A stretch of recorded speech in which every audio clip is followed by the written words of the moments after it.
everybody. How are you? I'm Ian Henry. I'm the communications coordinator for the Mercer Island School District. Thank you for coming tonight. We appreciate seeing all of you here. Just a quick rundown on what we're doing tonight. One is we're recording the conversation tonight to put on our YouTube channel to have after tonight for anyone that wants to view what was said, any questions that were asked. So Sean here is recording it. Tonight we're going to start off with Joby. He's our kindergarten principal at Island Park. He'll be speaking about the day in the life of kindergarten, sort of what happens in kindergarten, the schedule, the different specialist students see. Joby will be followed by Nova Williams, our Executive Director of Learning Services, and Nova will speak about curriculum, assessment, and student support in kindergarten for kindergarten students. And then Dr. Fred Rundle, our superintendent, will follow Nova and speak about enrollment and where we are in enrollment. And we also possibly might have a bond coming up in April of 2025, which will impact some of our schools.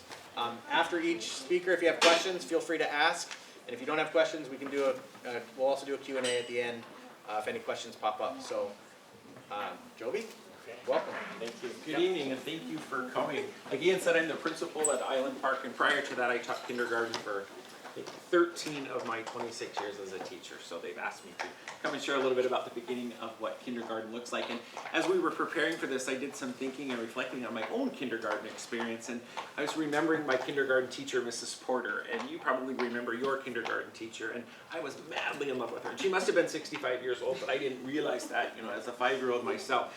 So I just was in love with her, head over heels. She could do no wrong. And it was one day in about February or March, it must have been, because it seemed like it was getting closer to spring, and she came and said, when she backed out of her driveway, she ran over the neighbor's garbage cans, and it got stuck under her car, and that was when they were metal, and she drug it down the street, and I thought, that was it for me. I couldn't believe that somebody that I had held in such high esteem would be so careless and so reckless. So it just made me think about that story. Anyway, let's chat a little bit about what it looks like for a week in kindergarten. They've asked me to share with you kind of what are the constants each week? What do we do every day? What are some things that happen multiple times in a week, but not every day? And then what are some special events or things that will happen, just to kind of give you an idea of what it looks like.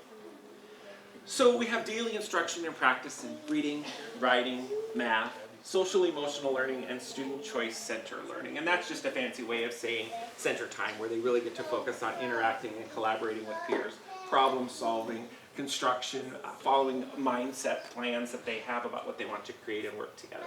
So one of the most important components of kindergarten is that students are actually put into situations where they have to problem solve, where they have to resolve conflict. And so we intentionally put them in situations where they have to work together and learn how to disagree agreeably, if that makes sense. The multiple times a week they experience science and social studies. It's not every day.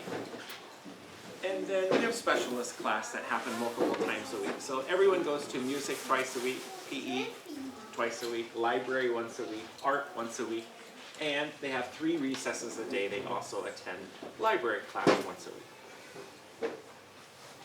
Oh, hey, wrong way. And then occasionally there will be some field trips, and some of those are in-house, where a vendor will come in and provide an experience, and sometimes kids will go off campus on the bus and head off to somewhere in our community.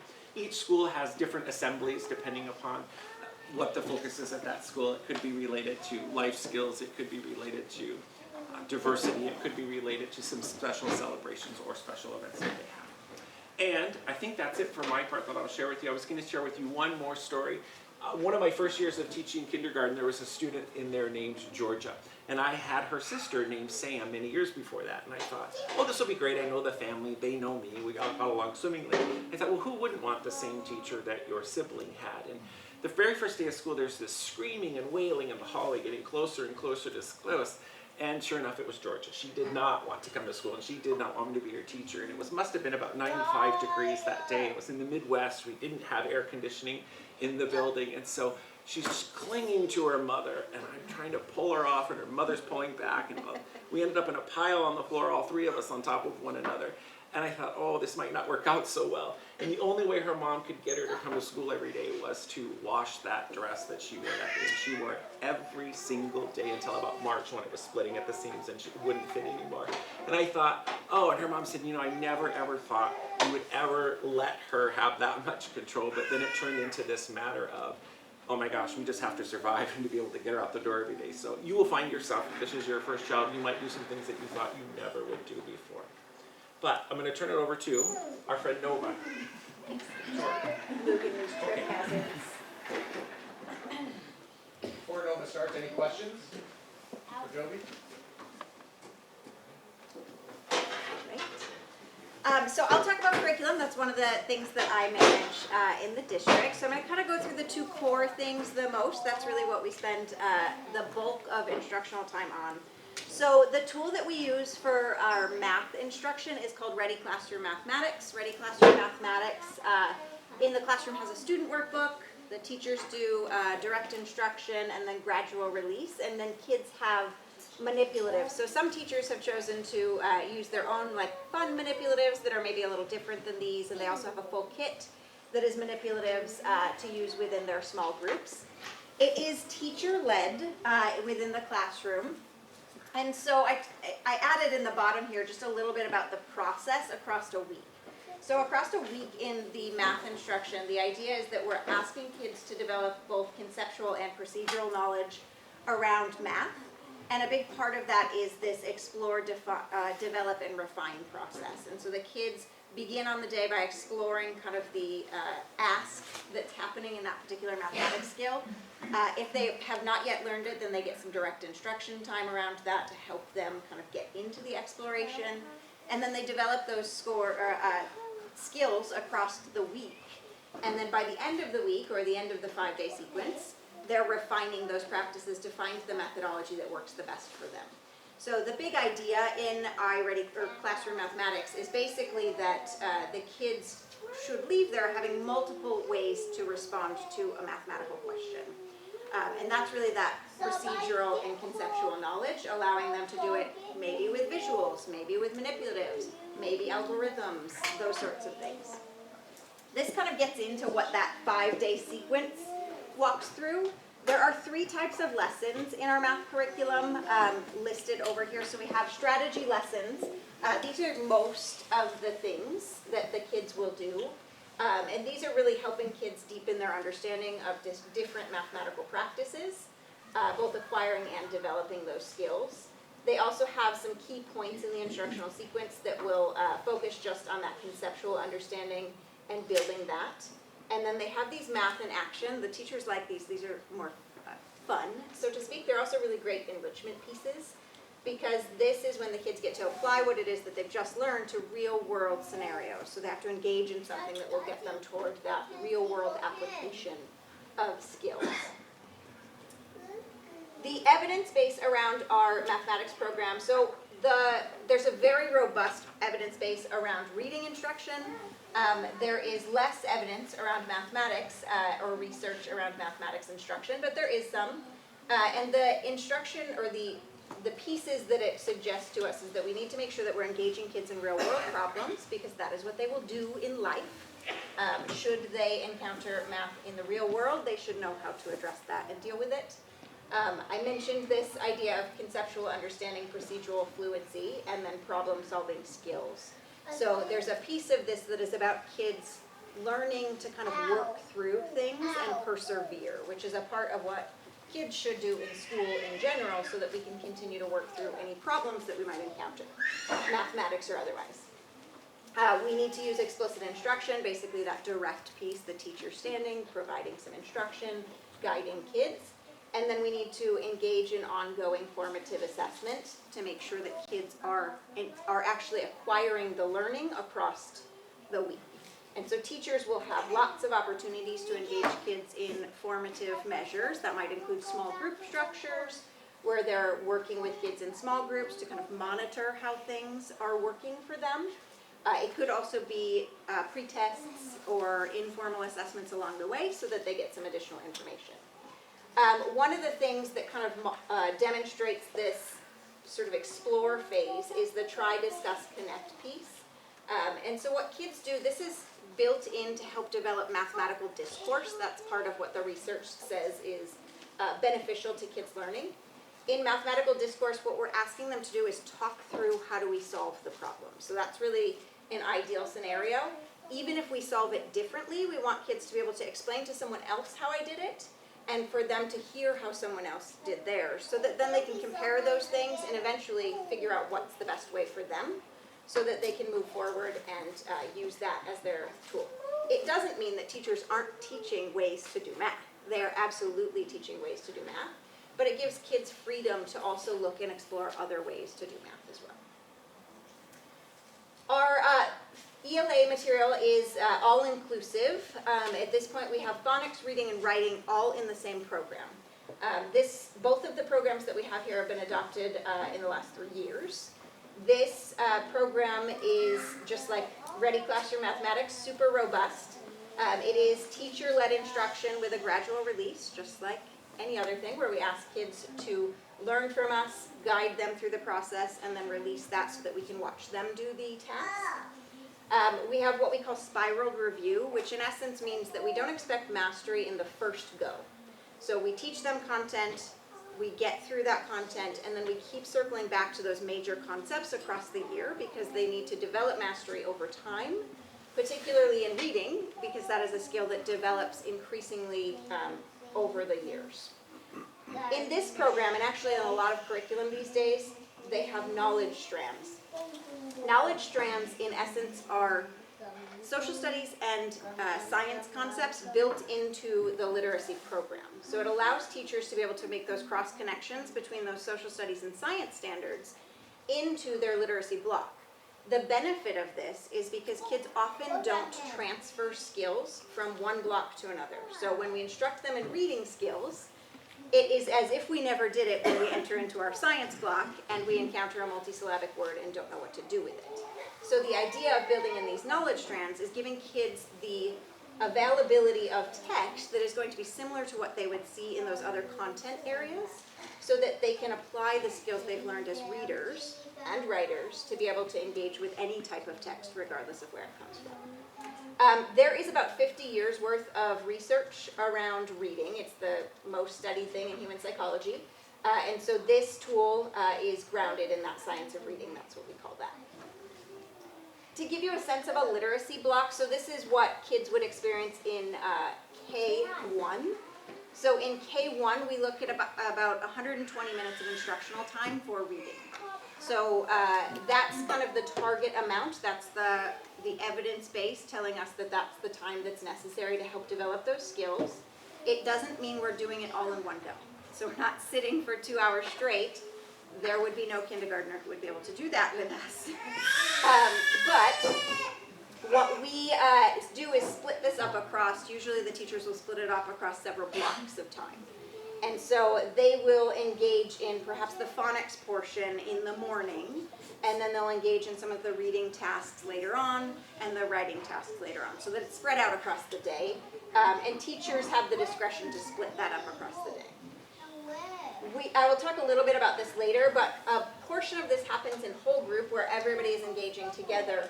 But then we also have small group instruction that occurs within our classrooms, and this is really meant to differentiate for the kids that are in those rooms. So we have lots of different ways that we can differentiate for the kids in those small groups, and teachers have resources within the program and out of the program to help support them in them. So this just kind of talks a little bit more about this rope here, this model that's represented here is all of the things that, based on the evidence base, are things that kids have to develop. The bottom portion of this is the word recognition portion. Excuse me.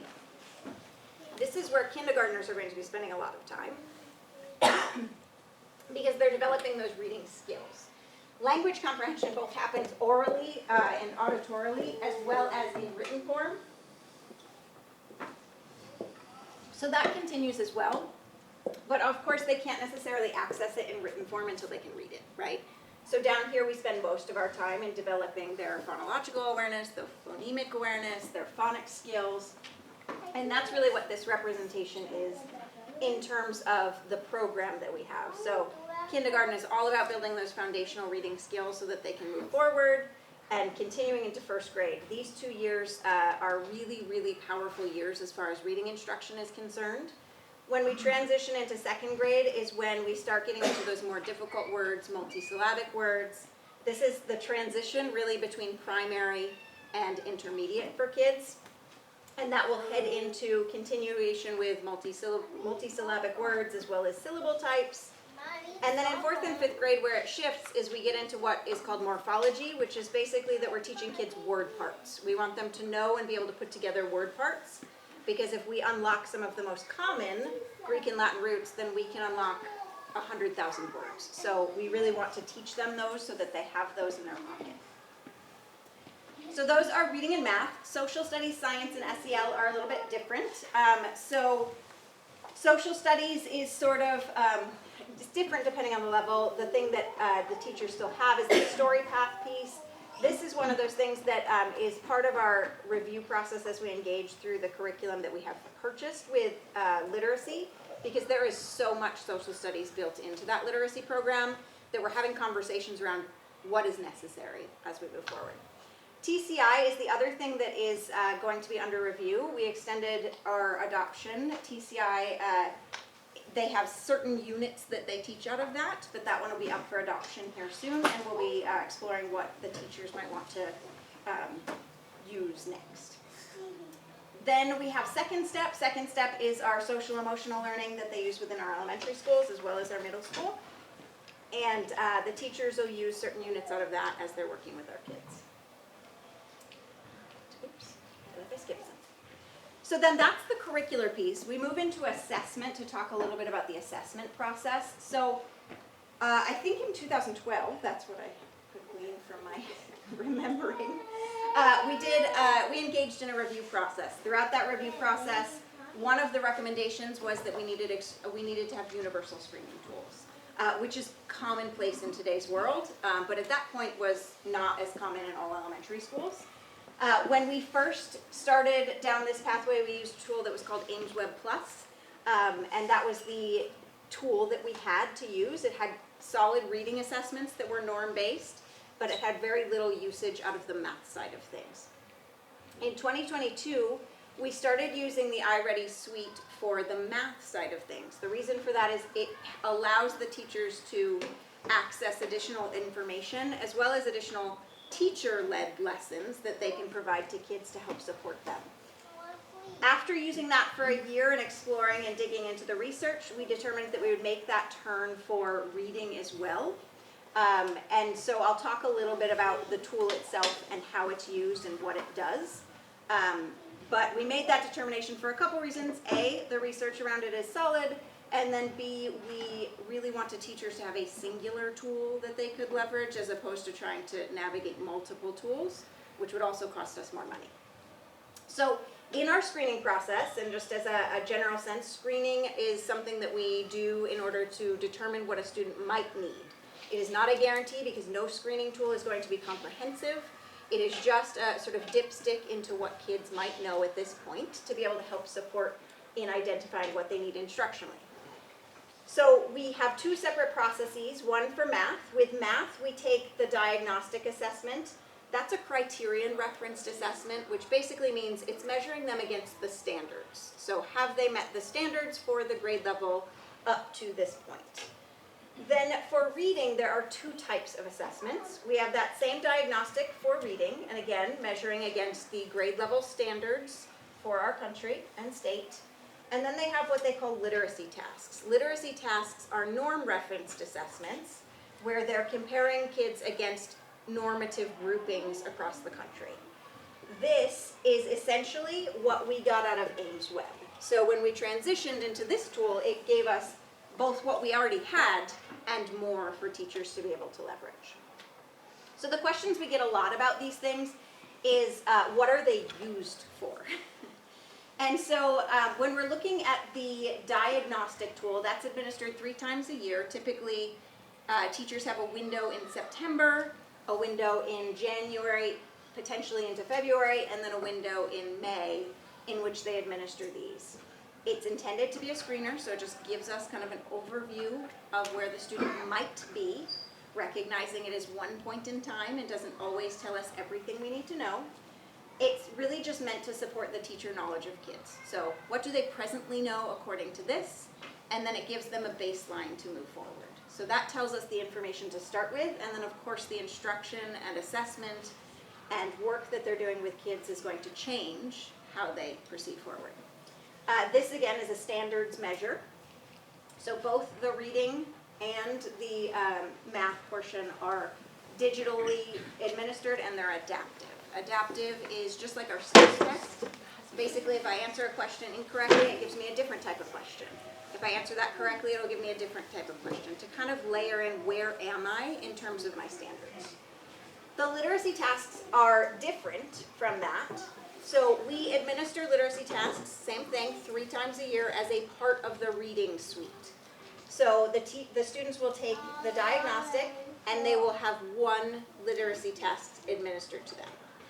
Since these are 2 very different types of tools, they tell us very different information. This tool, these literacy tasks, are really meant to tell us if there are any potential red flags for kids in what's happening with their reading skills. As a state, we are required in any school in Washington State to do screening for areas of weakness associated with dyslexia.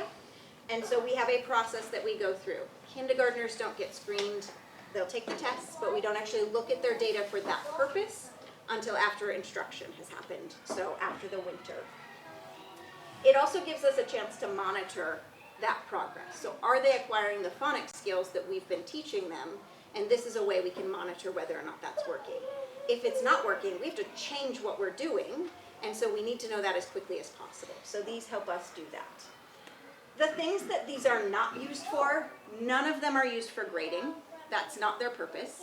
None of them are used for placement in any type of class or setting. None of them are used for high cap testing, and really none of them are comprehensive in nature. So these are really just meant to be informative for us as we start working with kids to have that information. I think the difference here is that this is going to measure against some of those red flags that we might see for students who could experience difficulties as they develop those reading skills. Technology is a big question. That's always something that people ask. So in our tool, as a part of the suite that we get with our purchase of our Ready Classroom Mathematics, there is a tool called Personalized Instruction. Personalized instruction is based on how the students performed on the diagnostic. So what happens is they can go through quick lessons. They're usually about 10-ish minutes, 10 to 20 minutes. And they can go through those lessons and learn a little bit more about things that they might have some gaps in. But we recognize that since that's the case, that it's happening based on the diagnostic, sometimes teachers have to alter course. So teachers can change the pathway for kids if along that course between September and January, we recognize that students have acquired those skills, we're going to change their course. This is done in really small increments. So in kindergarten, Joby and I were talking about it earlier today, in kindergarten it's usually like 10 to 12 minutes across the week. On average in our district, it's kind of between that 10 and 25 marker in terms of minutes. So it really truly is, it's meant for very small increments of time, and the teachers are very conscientious about that. It is meant to supplement the tool. It is not the tool. This is not part of our curriculum. This is just a supplement to it. And typically what we see teachers use it for is one of 2 things. Sometimes they will use it for a station rotation while they're teaching a small group, and kids might be working in that as one of the stations that they might rotate through. Another thing that teachers might do is take that 10 minutes and do what we call data chats. And they'll pull kids over to talk about, here's where you've been, here's what you're doing, let's talk about what your goal is for the next period of time throughout our instruction, and they'll set some goals with kids. So they'll do that as well. And so those are kind of the 2 most popular places that we see this put in. And again, it's really meant just to fill sort of those little gaps. What we see sometimes with kids, particularly in math, is that they will come in knowing lots of things. But numbers and operations, that sort of base of all the things that go forward, is there are sometimes little gaps in there. And initially those might not impact them, but in the long run, they will impact them. And so if that is the case, then they will get some mini lessons on those to help support them. So they are very separate from the instruction that is happening. Some families choose to have their kids work on this at home, but that is not something we require of our kids. So the last piece of what I want to talk about is just within the programs and without the programs, we have lots of ways to support kids on any part of the spectrum. So whether that be in intervention or enrichment, both of the core programs have that built within them. But then beyond that, we have supplemental tools that we use to leverage for that as well. So teachers might be using a different tool as a supplement within those small groups based on the needs of the kids. So whatever that need is, that is going to determine which tool they use. It might be the core and the intervention or enrichment resources within that, or it might be one of the alternate supplemental tools that we have to help support our kids. Okay. How'd I do? Did I match my time? Yeah? Yeah. So the last slide you talked about supplemental. Yeah. So would the parent be informed when you're using those? Not typically. I mean, if you asked, they would certainly tell you what's being used, but not typically. It's just a part of their repertoire that they have in their classroom. And is there any training for the parents also? I was using the iReady with my second grader, and like the measurement tools and all, they're not familiar with those, and neither am I. Yeah. So is there any training for the parents also on iReady? There are several videos. We can put some of those on our site. There's a parent central site from iReady that helps provide parents with guidance around how to use the tool if they wanted to explore it at home. Yeah, so we can put those on our website. Yeah. Yes. Two questions. Is Yep. that the only assessment that kids get through the year? Oh, or no. do the teachers also have other tests or whatever? Yes, to yes, go yes. through? Those are really just intended for the purpose of check-ins. And they're meant to do just sort of a swath of screening. The teachers have pre-tests, post-tests, unit tests, lesson tests, all the things that they would use across the year to determine if a kid is making progress. So they'll do all of those things within their classroom. Okay. And We just don't collect. The other question I had is there a homework policy for the district or? Not necessarily. I think it differs a little bit based on teachers. You want to talk a little bit about at Island Park what people? Sure. Each grade level determines what homework will look like for their particular grade level. It's not terribly common for kindergartners to have homework other than as we get later in the year, they might assign a reading passage at home that they practice at school as they learn different skills and strategies. Typically in kindergarten, there's not homework. There might be a rare occasional project to work on, or count the windows in your house and come back and we'll create a graph of it, or something simple like that.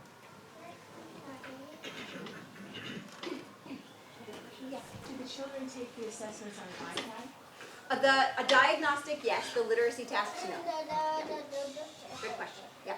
Is the handwriting curriculum within Benchmark, or is that separate? It is. So we have a tool that is explicit handwriting instruction that teachers have in K2. And then in 3-5, they have optional access to it for kids who need additional support with handwriting. So there's a separate tool called Zaner Bloser that they use for that.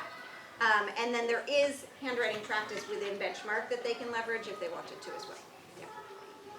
Yes?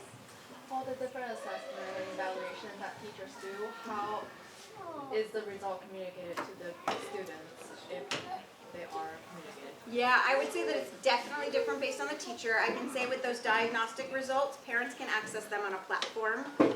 And generally after the diagnostic happens, we send home a quick response or a quick memo to parents, usually from the principals, that says, here's how you get to it. So that's kind of the diagnostic piece, but within the classroom, in the fall, there are those conferences that we engage with. Those are coming up soon for our kids right now.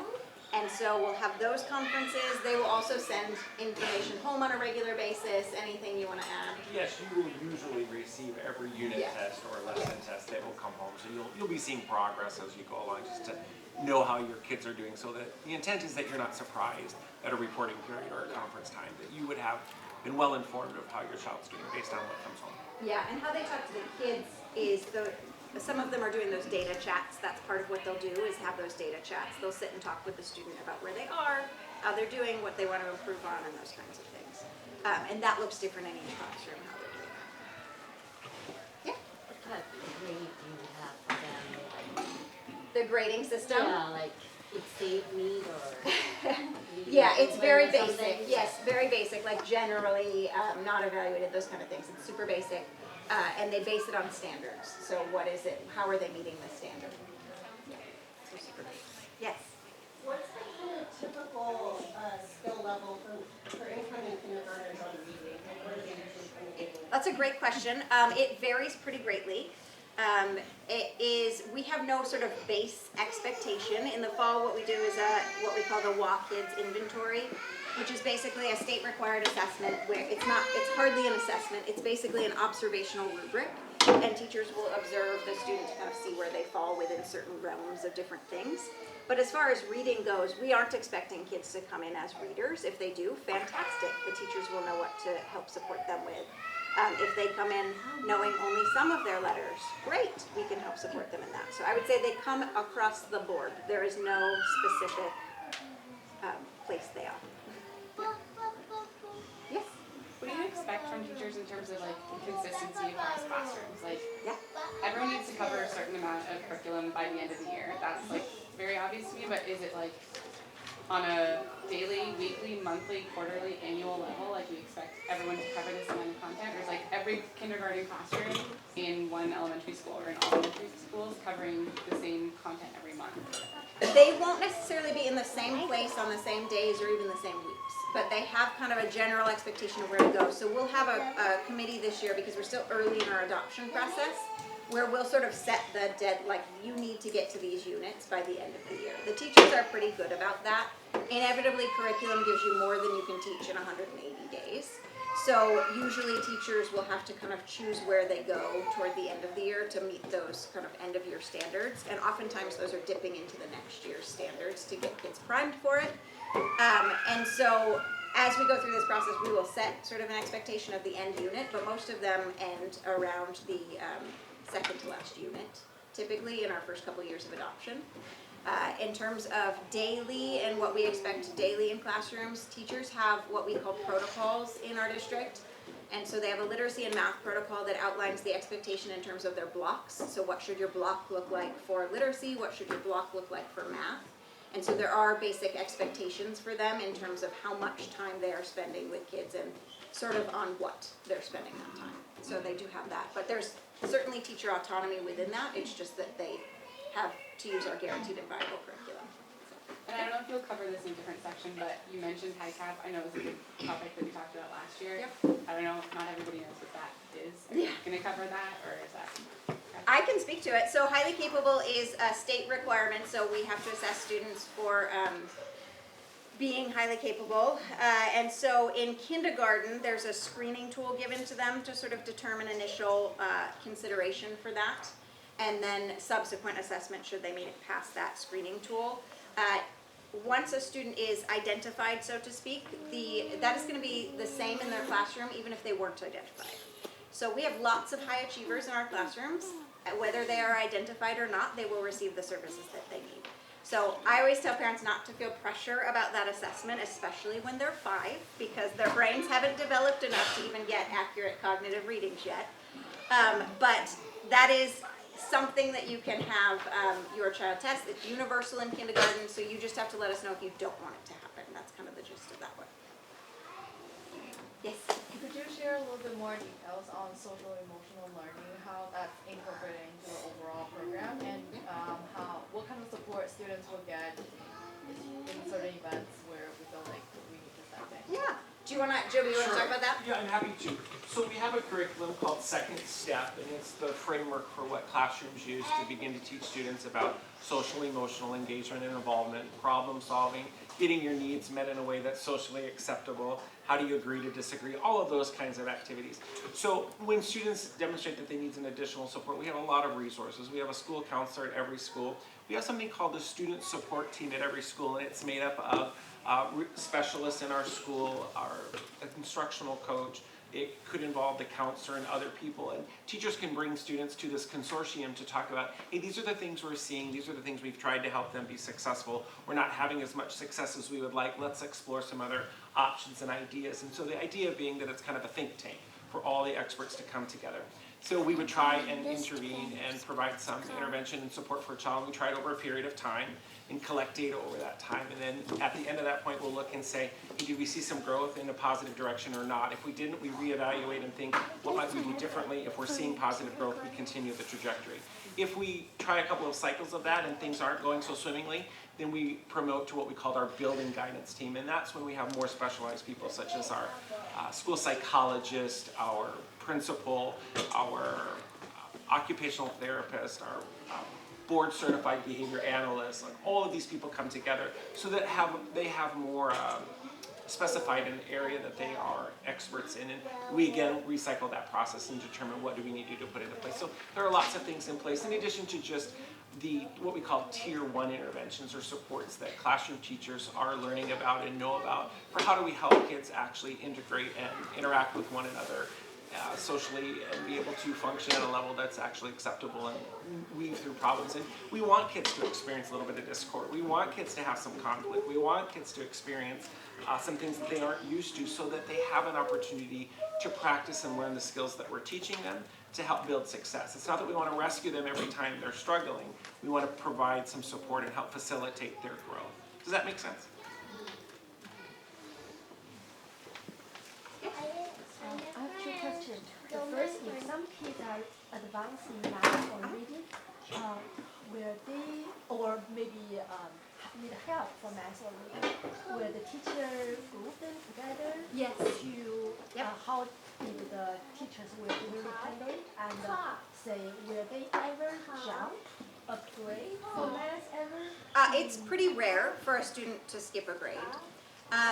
So that is something that's handled within the school buildings, and it's a decision not taken lightly for a lot of reasons. In terms of development, we want to make sure that it's an appropriate move for kids. So what happens in a classroom is that small group structure that I talked about, that's where teachers will specifically focus on skills that kids need.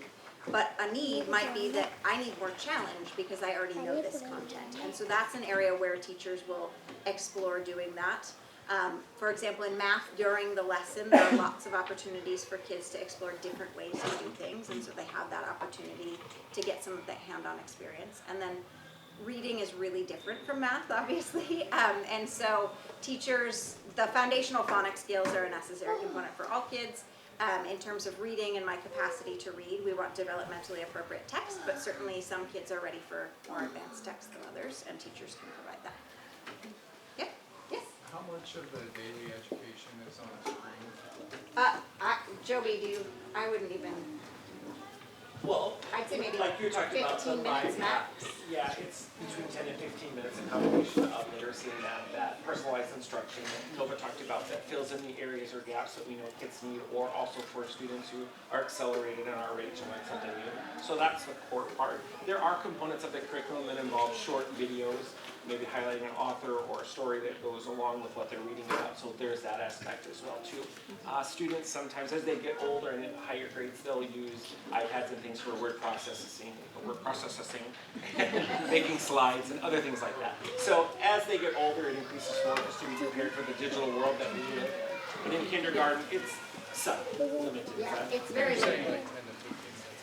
10 to 15 minutes for that instruction that we call MIPA, where it's that individualized instruction, giving them exactly what they need for literacy and math. But there are opportunities when I had talked about, we have social emotional center time and choice time. There will be applications that are provided through the curriculum and other ones that are district approved through our technology team that kids can access, and they're all educationally centered. So, nobody's hopping on YouTube and watching videos and things like that. They are actually predetermined and pre-screened and approved, so they don't have access to just get on whatever they want, but they're all educationally related. Yeah, whenever possible, we want kids using manipulatives, right? Physical items, physical books, physical manipulatives. So that is the typical thing that kids will be using. The MyPath piece, or the personalized instruction, truly in kindergarten is far less time than I think is perceived. Is it to kind of launch them into their lesson? No, it actually it's completely separate from the curriculum. It is all based on the diagnostic tool, and if it identifies any gaps for kids. Yeah. So you will not see the same content happening in those two things. Right, and all of the direct instruction is delivered by a real human. Yes. Yes. Yeah. So there's other emphasis on literacy and math. What about creativity and arts? How is that incorporated? Sure, yeah. Do you want to talk about art? Sure. So they do attend art class once a week, music twice a week, and PE twice a week. So they have some of the fine arts component. But, kindergarten really, the whole focus is on being creative, being social, interacting with other people. And we're pretty fortunate that we have a robust group of kindergarten teachers across our district who are in tune to that and really understand the need that children have to not only be able to perform academically, but be given opportunities to explore their creativity, to work together. And earlier when I talked about center time, and they have an opportunity to build and create, form a mental plan, and actually carry it out, carry it through with other people. So for example, building with blocks, building with Legos, those kinds of things might seem like it's just play, and it really is just play, but the sophistication that's required in 5 and 6-year-olds' minds to actually take something from what they think and put it into action, it does tap into their creativity. So yeah, I don't know how to say it other than, yes, it's promoted and we want kids to be creative, and there are opportunities that foster that. And I would say even within the core, for example, they have something called Reader's Theater, which is basically like mini plays that kids get to do. So they get to act out a play for the other groups in the class. And its intent is, of course, for the creativity, but aside from that, it actually develops reading fluency. So there's a part of it that's academic for them as well. Thank you. Yeah. I have so much I want to share about this. Good evening, my name is Fred Rundle, I'm our superintendent. Just so I don't forget towards the end, I do want to offer some thanks. The first is to Julie and Kristen for helping set this up and put this all together. So you can help me, thank you. Where you go, Julie? There you are, you're both together. One of the things that our community told our school board a few years ago when they started searching for their new superintendent was, we really want a superintendent who's going to be out in front and get our staff out in front and really be communicating and working and partnering with families. And not just families who are right in our K-12 system, but our families who may have chosen other options and gone to private schools.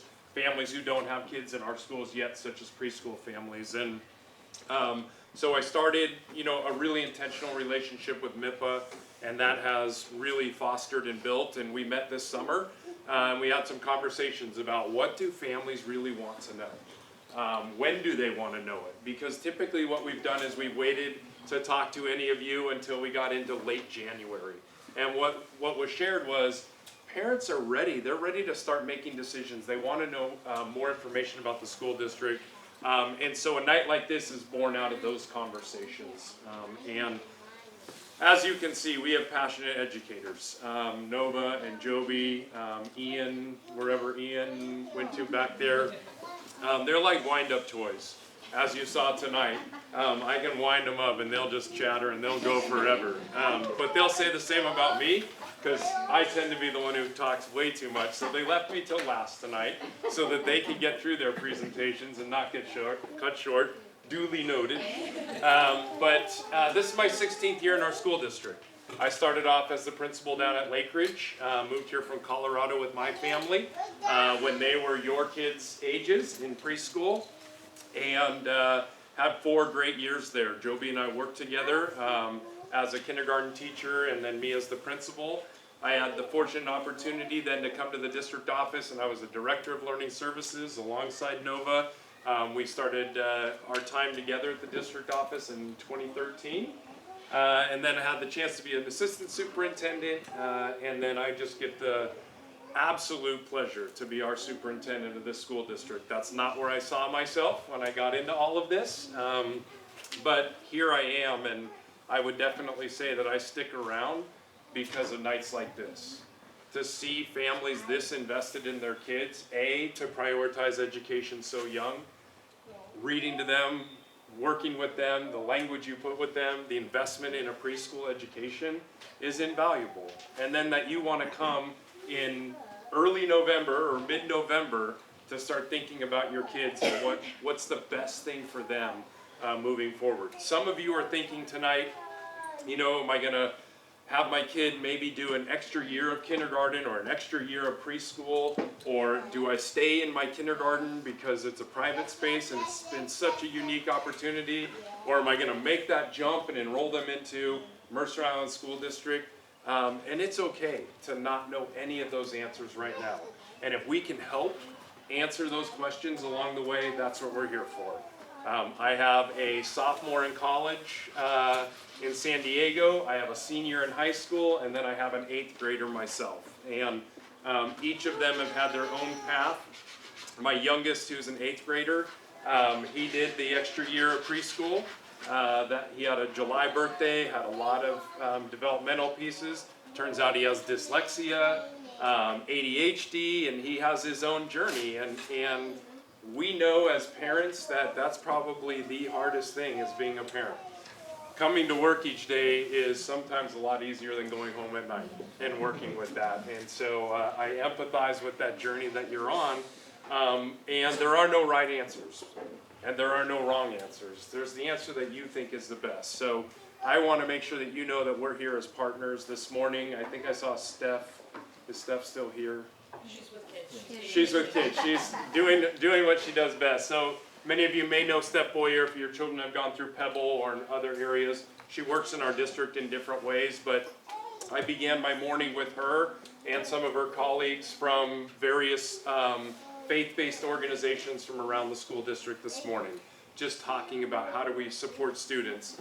You have Michelle Ritter in the back from Mercer Island Youth and Family Services here, another community partner of ours that we work with to make sure that we have counselors in our schools and that we're working throughout. And so you're in a community that is very different than anything I've ever seen in my career as an educator. I've been in California, Colorado, and here. And the fact that we have so many entities that want to work together and willing partners. And so I just want to thank all of you for the investment that you're already putting in your kids. And it's up to us. And it's the challenge that we have is to match your energy so that your students can come in wherever that choice is for you, whether or not that's kindergarten or first grade, and then help them grow and reach their potential. With that being said, save the date. If you're already starting to think about where do Mercer Island kids go and what am I getting my kid into, what's this going to look like, on January 7th, and we'll be putting out lots of information, we're going to host for the first time a panel of sophomores in college who have left our system, who are going to come back and give their tale of what did they experience while they were here and where are they now. And some of them took a gap year. Some of them are in college, some of them have different paths, but we're going to be at the Mercer Island High School in the PAC.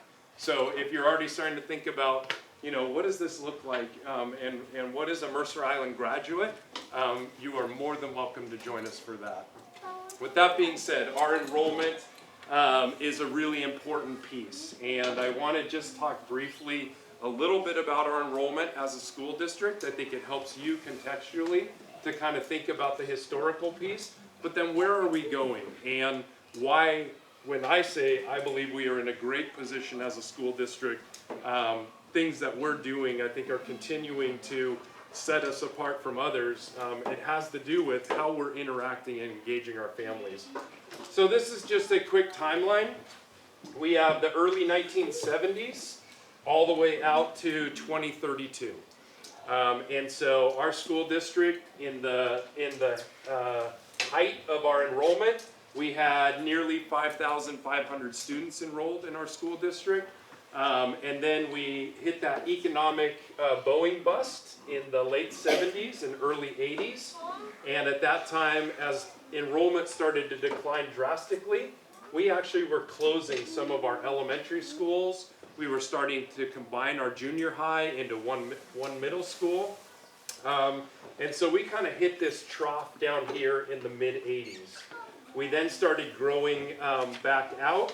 When we hit the mid-90s, we renovated a bunch of our schools, our three elementary schools. Now, of course, we have this one, but at the time we had the three, plus our middle school and our high school. And then you can see we kind of bounced along. We started to experience some more growth as we came out of the recession, and that's what led to the building of this facility. Our elementary schools, and I'll show you in a second, were bursting, and so we built a fourth elementary school. We opened it, and then the birth rates in King County started to decline. And so we started to predict this slow decline a little bit. Then we hit COVID, and we saw this rapid drop. And then we've continued to see a little bit of a decline there. If we look at our elementary schools in particular, starting down here with 2010 and working our way back to 2032, the maroon is before we had this building, before we had Northwood. And so when I was principal down at Lake Ridge, at one point we reached 640 students. West Mercer had almost 700. and Island Park had almost 600. So when we built Northwood, it really started here with this darker color, and it eased the pressure on all of our schools. The community in 2012 had a bond put before them, which would have rebuilt the 3 elementary schools and rebuilt the middle school. And the community, by and large, rejected that bond. And they said, you know, that was going to be a huge bond project. It was too big. We didn't have a real clear picture of what we were doing. So we went back to the drawing boards, and then we came up with the idea that instead of rebuilding 3 schools, we'll build a 4th elementary school, and we'll renovate, or we'll rebuild half our middle school. So that's why if you're ever down at the Islander Middle School campus, you'll see this kind of older buildings, and then you'll see the newer buildings, and I'll talk a little bit more about that. The good news is we should be able to see a little bit of an increase over the next several years and pretty flat enrollment in our elementary schools. That really is helpful for us because it's going to create a lot of sustainability, a lot of predictability over time, and continue to allow us to offer programs. As a district, overall, last year we averaged 3,881 students throughout the entire school year. We were projecting a slight decline based on our enrollment to 3,815, but I'm really pleased to announce that actually we grew enrollment this year. We did not see that same decline, and we'll talk a little bit about that, but we have 81 more students than we thought we'd have. 51 of those students are in our elementary schools. We have another bump of 20 kids in our middle school, and then our high school is actually up a little bit as well. I think further demonstrating just the health of our school district. If I take a look here, I think it's important to take a look at when families leave the school district. There's been lots written about this, especially coming out of COVID. What's the state of public education? Are families moving out of state? Are they going to private schools? And so if we look prior to the pandemic here in 2019, we were seeing about 4.5% of our families who were leaving in any given year. That doesn't account for the families who moved in. That's just families who go to new states, new countries, new schools, move to a new school district. As you can see, as we hit into the pandemic, that's when we were really losing a lot of our students. We were losing a great number of them to private schools, families who were moving, realizing they can work from afar, going to San Juan Island where they had another home, or whatever that might have been. But as we've come out of COVID, I think what's really important for us and that we're continuing to be proud of is that we're actually having less families move out of our school district than even pre-pandemic. And so our ability to not only attract families in, but to retain them has been on the incline. We've also started contemplating open enrollment. Open enrollment is when we allow students who don't live in this zip code or in our school district boundaries to enroll in our school district. We haven't had open enrollment since 2008, 2009 until last school year, and we only opened it up in 8th grade through 12th grade. And that was really intentional, mainly because our elementary schools are still recovering out of COVID. We're starting to get in a better idea of our general enrollment, but we didn't want to have any spikes. Where we knew we needed to fill in some gaps are in some of our 8th through 12th grade. And so you can see that we had 44 students who enrolled who were not in our school district before who came. 28 of those students came from the Seattle side of the bridge, and then there were 16 who came from the east side. It's important to also know that in our state, if you work in a school district, you can bring your own children to that school district. And we have 62 students who are staff members' children. And then we have another 10 whose families either work for the city, police department, or whatnot, or there's some other circumstances as well. This is another way of just kind of looking at by grade level, what are we seeing in terms of new students who are coming in versus students who are going out. The blue bars are the number of students that we enrolled who weren't part of our school district last year, and the red are the number of students who left our school district during that same time. So you can see we gained about 30 students from kindergarten to 1st grade. That's pretty typical for our school district. because we do have families who choose private school options for kindergarten, and then they enroll in first grade. So we typically see this kind of bump there. What is abnormal about this particular school year is even with this bump from our first graders, our current kindergarten class is larger than our first grade class already, which is an anomaly for us, something I haven't seen in our school district before, but we're hoping that that trend's going to continue and that we're going to continue to see slow and steady growth from our kindergartners, not just into our later grades. But you can see these key transition years between 5th grade and 6th grade. A lot of private schools might have a K-5 program. There's a decision point for a family. We're seeing them enroll in 6th grade, and then the same is true after 8th grade as they enroll in 9th grade. I'm gonna, for the first time in our family, we did not bring our older 2 kids to Mercer Island School District. I did not want them to be the principal's kid or the superintendent's kid, but our 8th grader is actually gonna come to Mercer Island High School. He needs a little closer supervision, so he's gonna come to Mercer Island High School with me next year. With that, this is what I was talking about in terms of our first grade class being actually a little smaller than our kindergarten class. I'm going to roll through these a little bit just for time, talking about our high school. One of the things that we have to really watch and what's creating the delta for not just Mercer Island School District, but all the school districts across our state, is our incoming kindergarten classes are a lot smaller than the senior classes that are graduating. And so last year's senior class, we graduated out, I think 357 students here, and then we only brought in 217 kids behind them.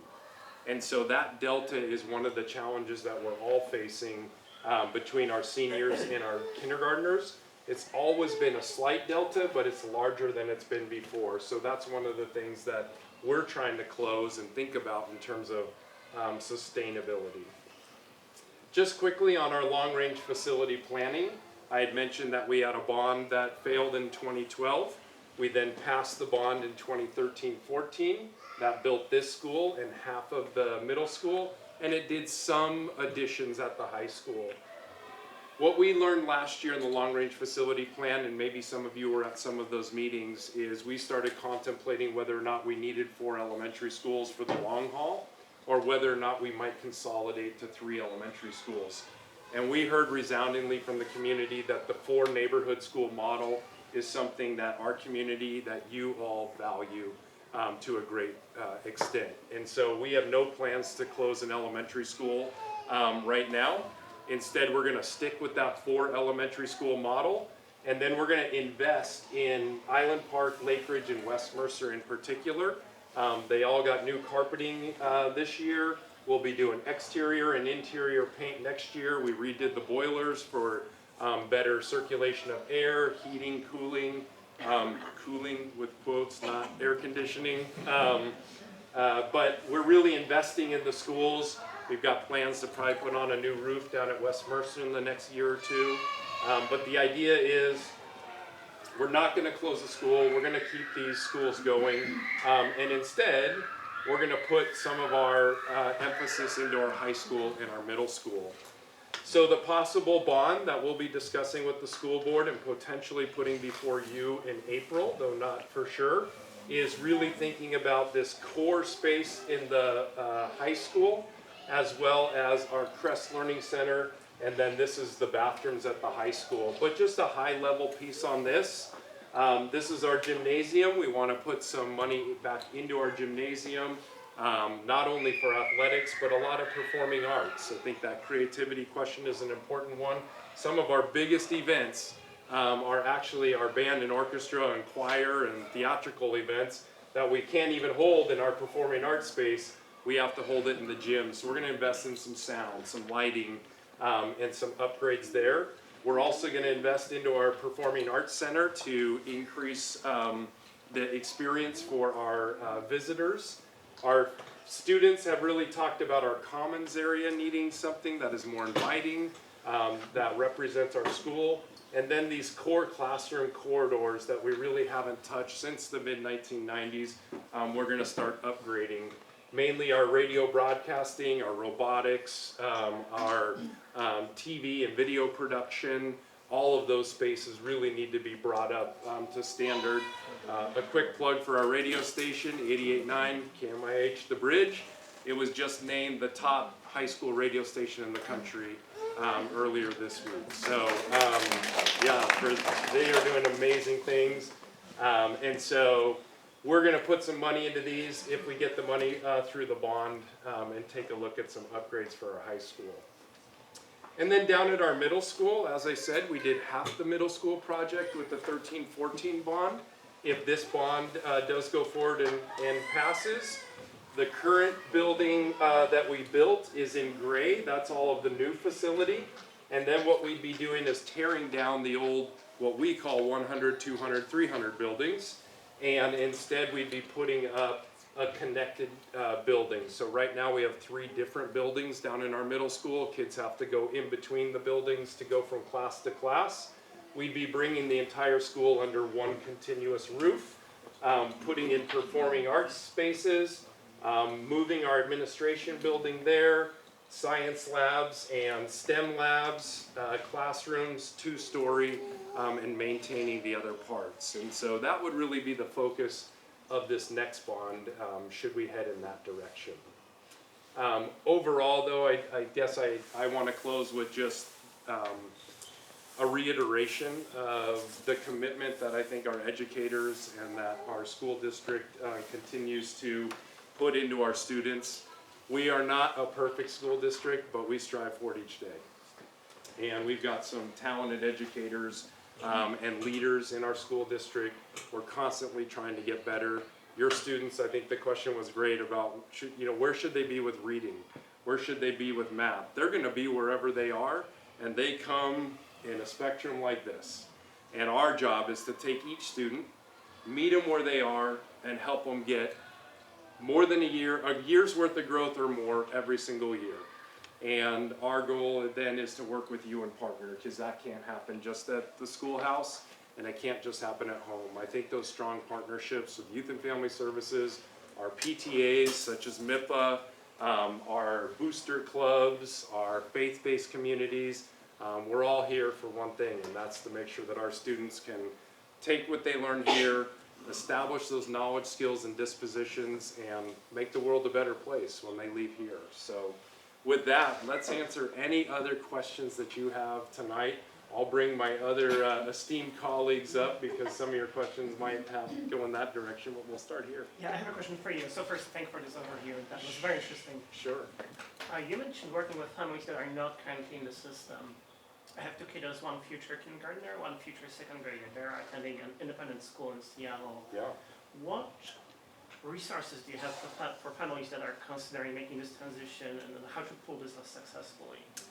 And for resources in terms of how to, on the academic side, social emotional side, just how to go about it, how would I even do it? Integrate into, I guess, Yeah. an slightly older kid into the community. That's such a great question. I have a group of about 30 5th graders through 12th graders that I meet with every single month. And they're called my Superintendent Student Advisory. We just met tonight, as a matter of fact. And their project this year that they're taking on is how can they build systems in their schools to welcome in new students when they come, no matter if they come in August, or if they come in January, or if they come in May. And so our students, how do they help others? Because one of the things that we've been talking a lot about is belonging. And how do we establish that deep sense of belonging for our kids? How do we get the barriers out of the way that might be getting in the way of that? How do we give them voice by broadcasting those voices as they go through, and then making sure that we believe in them? The best thing I would say is, let's find out where you live, figure out where your home school is, and get you connected with the principal to start that process and some of those questions. So if you're here, then we can get your name and number afterward. We're happy to start that conversation. Awesome. Thank you. Yeah, absolutely. What's assuming the bond gets passed, what's the time frame for this construction work? if the bond were to pass in April, let's just assume that, we would then go into, so we have architects, but they've only given us kind of these basic schematics. We'd go into design and permitting. We would probably then be looking at not this summer, but the following summer is when we would start a lot of the demolition and start the work. So we're probably 2.5 years out from here, and the high school will be iterative just based on the remodel since it's not a tear down. But we're probably 2.5 years away if everything were to go to plan. Yeah. You mentioned incoming kindergarten class is lower than the graduating high school class. Yep. What are some of the ways you're looking at bridging that gap? Yeah. One of those is partnering with MIPA. That's part of tonight, to give you a sense of who we are as a school district, because you have choices. There's not been a time in my career, this is my 25th year in education, we're all kind of in the same area where there's been more competition for education. Online schools, private schools, charter schools, homeschool, public school. There's so much choice out there. My 8th grader's at a private school right now. My other 2 went through public school, and then my 8th grader will come back to public school. And so part of that is making sure that we are getting better each and every day, getting better with our assessments, getting new curriculum, making sure that we're training our teachers so that it's not only about attracting, but it's retaining families too. Because it's not just about getting you in the door, we want it to be successful all the way through. We've always had about 100 kid differential between when they start as a kindergarten cohort to when they graduate. Right now, we started to get closer to the 150 differential. We're trying to get back to that 100. Yeah. Does that help? Okay. Isn't a big part of that birth rate too? Birth rate is a Not big just about challenge. school choice, but like there's less babies. There are less, but you're doing a great job. You're all here, so I want to commend all of you and keep up the good work. Yes, birth rates are a challenge. That's happening. That's a national phenomenon that we're seeing. We're also seeing, or what we're also not seeing is I meet with a group of realtors once a quarter. Ian and I meet with realtors, and I'm always asking them, what are you seeing? What's the inventory? Are people renting? What does that look like? And they keep telling me 2 things, and it seems to be true. It's not interest rates, and it's not price. It's inventory. There just aren't places for families to buy on Mercer Island. And so that is a huge challenge for us right now, is just they tell me, hey, I have clients in Kirkland, I have clients in Issaquah, we have clients in Boston trying to get here, but there isn't anything to buy. What can they do? That's just a big as a issue. follow-up question, is open enrollment a path to addressing that? And then I know you mentioned kindergarten hasn't been open and high school has. I really wanted to start small to see what would happen. I thought 30 students was going to be, I would have been super happy with 30. The fact that we got 44 and they were kind of all matched out really worked well for us. We will contemplate it, but I also don't want to start spiking our numbers and then start overcrowding one school and not another. So we want to be really thoughtful and methodical about it. So we'll probably hold off on elementary school. Think about maybe 6th or 7th grade next year. Next week I'll give my first report to the school board and recommendation. Yeah. What day does enrollment officially open for? Oh yeah, we should probably talk about that, right? That's probably a good thing. Yeah, please. Have we settled on a date at the end of January? Do we know the date? We have, and it opens the day after. It's late January. Let me look and see if I can. The So sooner right you at the end enroll, of the sooner January. we hire. Yeah. Each school will host an open night, and you'll get the principal, you'll get teachers. We generally have like our director of transportation, director of operations and maintenance. We all spread across the district, and you'll go to your own school, and we'll do another even more elaborate presentation about what does kindergarten look like. And then the very next day is when we open it. And there's not like, what is it? Tuesday the 28th of January. Tuesday the 28th of It's kindergarten January. information night from 6 to 7 at each elementary school. So the 29th it'll open? It'll open for enrollment. Yeah, great. So how do we get details if we're all new to how do you guys find us to tell all that information, all those details? So we will message all of that through MIPA, and MIPA will be pushing that out. Nova meets with some of the preschool teachers, we do trainings, we update them with that information.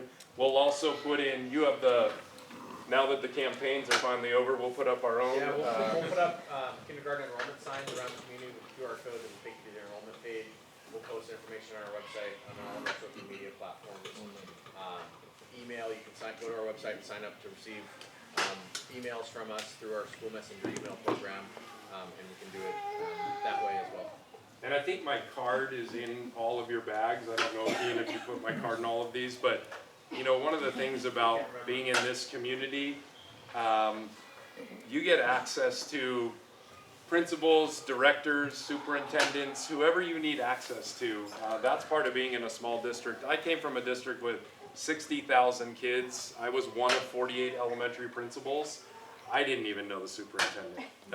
And I got here and I was like, wow, this is really culture shock to be here, but that's part of it. So reach out to us. You can go talk to Ellen here, Carol down at Island Park, Carrie down at Lake Ridge, Lynn down at West Mercer, any one of them, and they run the schools. They are the office managers.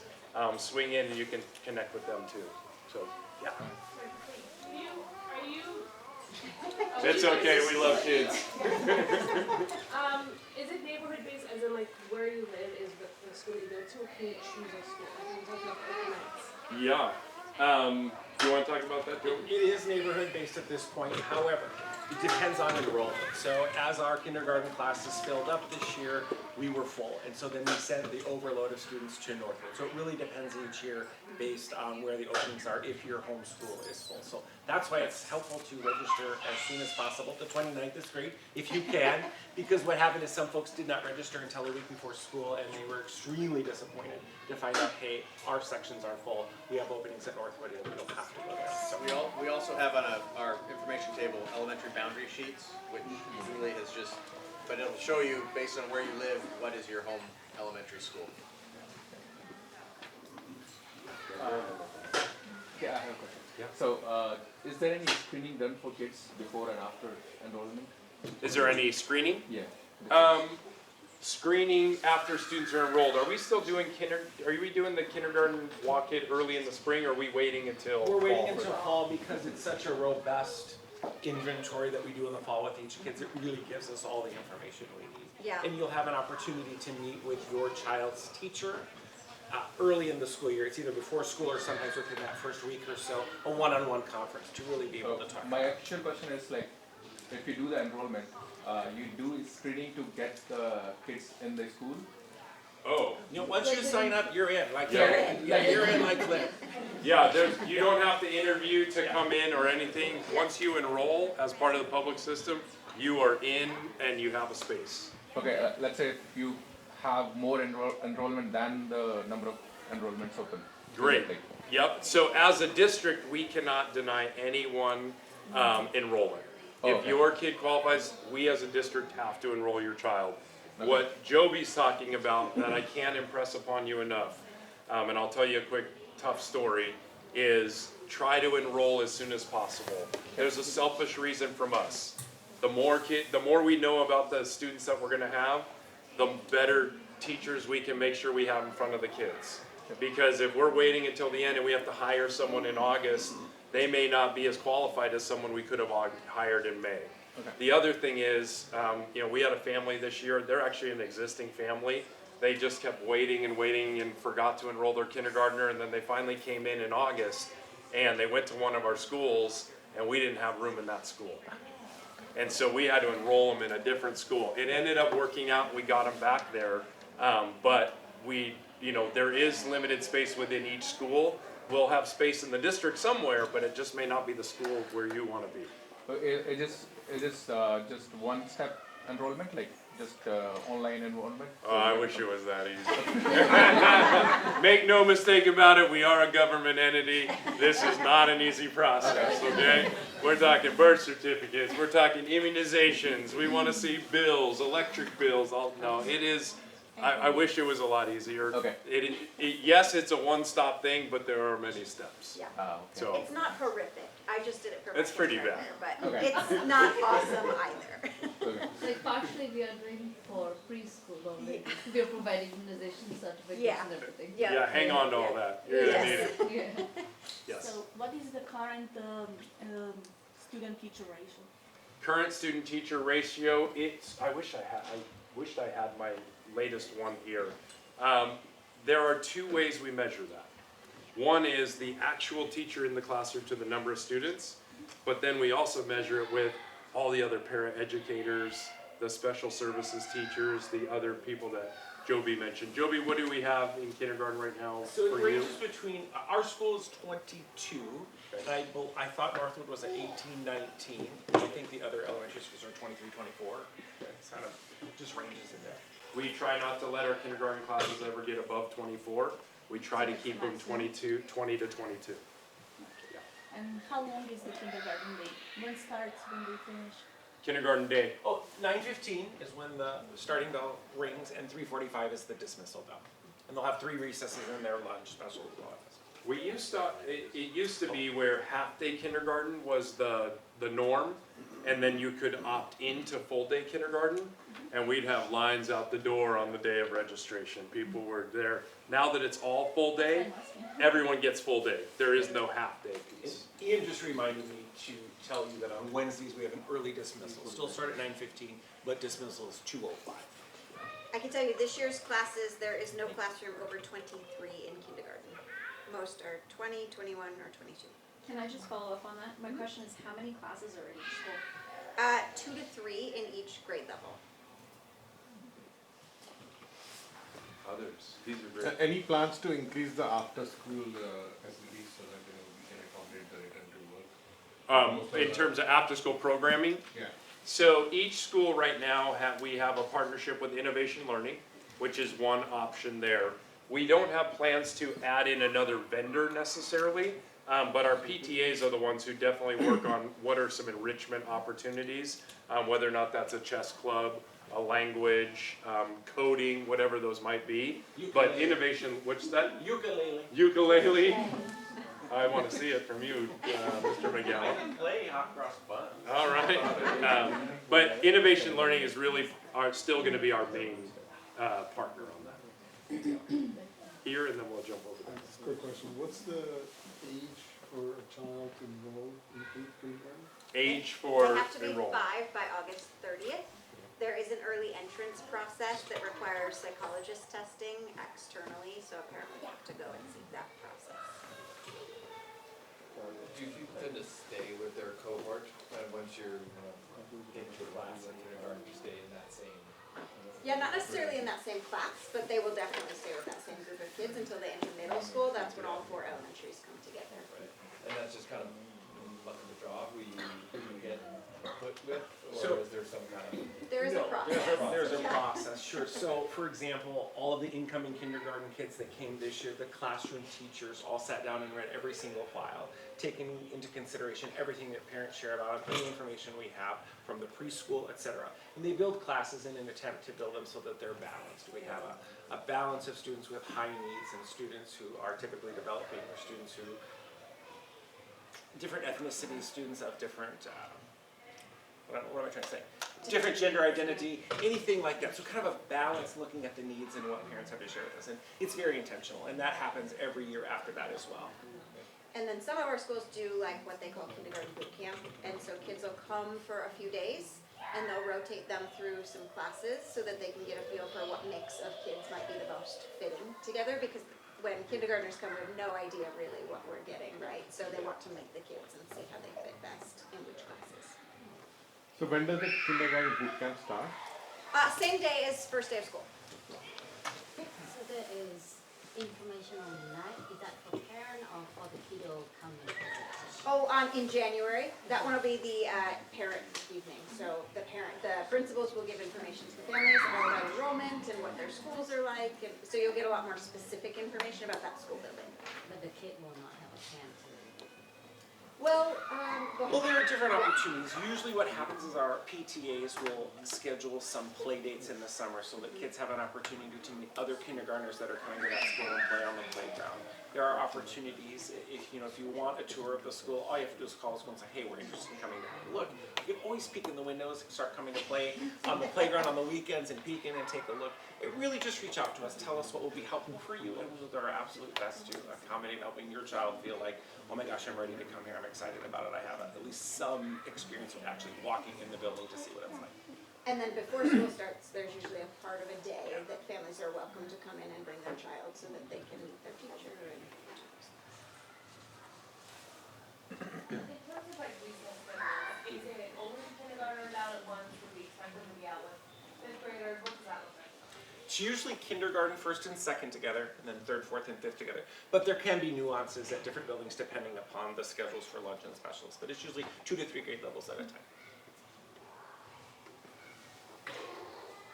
If a kid is transferred to another school because my school is fully registered, so this kid will stay to that school until middle school? So, are you asking if there's other opportunities for, like if one of your other children are at a different school for your younger one to go with them? No, I think if they got registered and you had to go to another school, Yes. right? Yeah, if they registered like your circumstance where they had to come. We then usually, what we typically do is we'll call you up in the spring and say, do you want to go back to your other school or do you want to stay? Most families say, we're happy, we want to stay. Sometimes a family will want to go back, but we'll contact you in the spring to let you know on that. How the school bus will work? It's still going to pick up the kid and send to the school? Yeah, so if we force you to go to another school, we will provide the transportation. If you choose to go to a different school through our open, our intra-district transfer, then the transportation is on you as a family. We'll stick around for a few minutes, but I just, on behalf of all of us, I just want to thank you for coming out. Please know this is not your only opportunity to connect with us. I just had one thing. If you want information on our schools, we have it on the information table. Also, if you'd like information about MIPA, which is the Mercer Island Preschool Association, please see Julie or Kristen, and they can answer any questions about the association and how they communicate with preschool families. And maybe Kristen could say a couple words. Yeah, we just really quickly want to say thank you so much to the school district. I just, to your point, I don't know very many districts that would really plan an evening in November based on like parent feedback, like wanting to know what is going on in all the schools. So we really appreciate all of your time. This is incredibly valuable. We also know, just parents, it is an absolute miracle that we are all in the same room together and someone else has our children. So it's like we're all here, which is great. So it's just such an honor to learn alongside all of you. We also know that some of you found this evening through different forms. And so you might have not actually, you haven't been introduced to MIPA, you might have just seen it actually pushed out through the preschools or social media. So if you'd like to hear a little bit more about MIPA, we'd love to talk to you. Courtney's our former school teacher, our VP, and then Julie's our president. If you want to learn more about MIPA, we would love to talk to you and find out what are the other things that you're looking for in this community between 0 and 6. We'd love to talk to you, but thank you again to the school district. This is phenomenal. Thank you. Oh, one other thing, this is recorded and the slideshow that was used will also be on our website tomorrow once we post it, so if there's any questions.